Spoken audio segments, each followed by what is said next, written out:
अस्सलामु अलैकुम वरहमतुल्लाहि वबरकातुहू।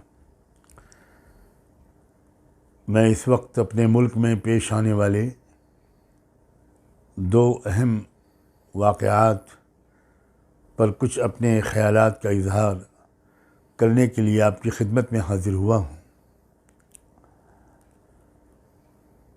एक तो वाक़या हमारे बिरादर अज़ीज़ मौलाना मुफ्ती सलमान अज़हरी साहब की गिरफ़्तारी का है। जितने सख्त अल्फाज में इसकी मज़म्मत की जाए वो कम है।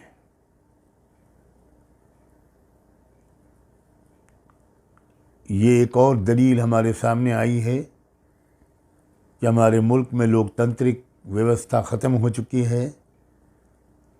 आज़ादी राय, इज़हार ख़याल की आज़ादी, freedom of thought, freedom of expression, ये सब ख़त्म हो चुका है। एक ज़बरदस्त डिक्टेटरशिप का ज़माना चल रहा है। पूरी कौम की तरफ से मैं मुफ्ती सलमान अज़हरी साहब के साथ इज़हार हमदर्दी करता हूँ और उम्मीद करता हूँ कि आने वाले दिनों में पूरे मुल्क को और तमाम मज़लूम तबक़ात को उनसे और उन जैसे लोगों से मज़ीद रहनुमाई हासिल होगी। ये एक इम्तिहान और एक आज़माइश है जिसमें इस वक्त वो मुब्तला हैं। हम सब दिलो जान से दुआगो हैं कि अल्लाह ताला जल्द अज़ जल्द उनकी रिहाई मुक़द्दर फ़रमाए और बाइज़्ज़त तौर पर वो तमाम इल्ज़ामात से बरी हों। ये बात भी उनकी बहुत काबिल क़द्र है कि उन्होंने अपनी गिरफ़्तारी के मौके पर पुलिस स्टेशन के पास जमा होने वाले मजमे को खुद संभाला और उससे गुजारिश की कि वो लॉ एंड ऑर्डर का मसला न खड़ा होने दें।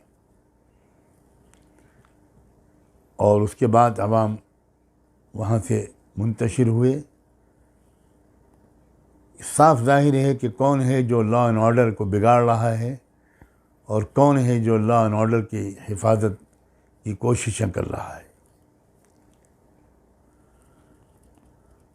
दूसरा वो वाक़या जिस पर मैं इज़हार ख़याल करना चाहता हूँ वो झारखंड में जो कुछ हुआ है और उससे पहले बिहार में हुआ था।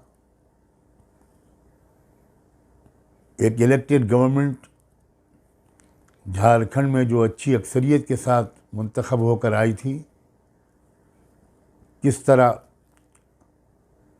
मुल्क की तारीख़ में शायद पहली बार एक वज़ीर आला को गिरफ़्तार किया गया और मेरी अब तक की मालूमात के मुताबिक इंतहाई झूठे इल्ज़ाम पर गिरफ़्तार किया गया और फिर उस हुकूमत को गिराने की कोशिश की गई। बिहार के तर्ज पर एक लोटस ऑपरेशन का तजुर्बा वहाँ भी किया गया। मगर मैं मुबारकबाद देता हूँ झारखंड के लोगों को और उस पार्टी के मेंबरान को, अपने आदिवासी भाइयों और बहनों को, जिन्होंने इस पूरे षड्यंत्र को, इस साजिश को कामयाब नहीं होने दिया और वो अपनी उसूलों के साथ डटे रहे। पूरे देश के आदिवासियों को अब बिल्कुल जाग जाना चाहिए।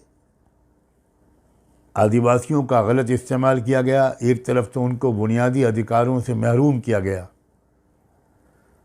न पढ़ने लिखने का हक़, न आगे बढ़ने का हक़। उन्हें तो किसी ज़मीन से उठने नहीं दिया गया।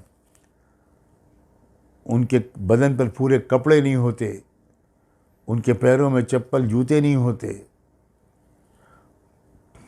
अब आदिवासी कौम जाग रही है।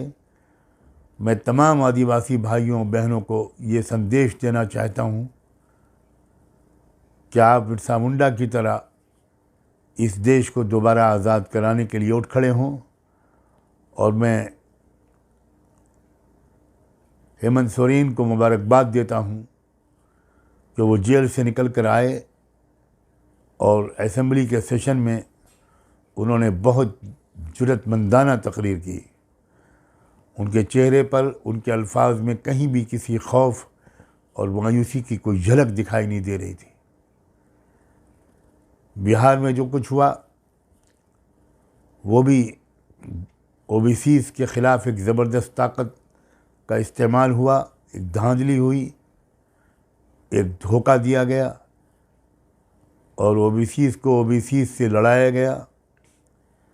और गोया इस वक्त मरकज़ी हुकूमत ये चाहती है कि किसी स्टेट में अपोजिशन की कोई हुकूमत बाकी न रहे, ताकि 2024 में अब चंद महीनों के बाद जो लोकसभा का इलेक्शन होने वाला है उसमें वो जो चाहे अफसरान से करवा सके।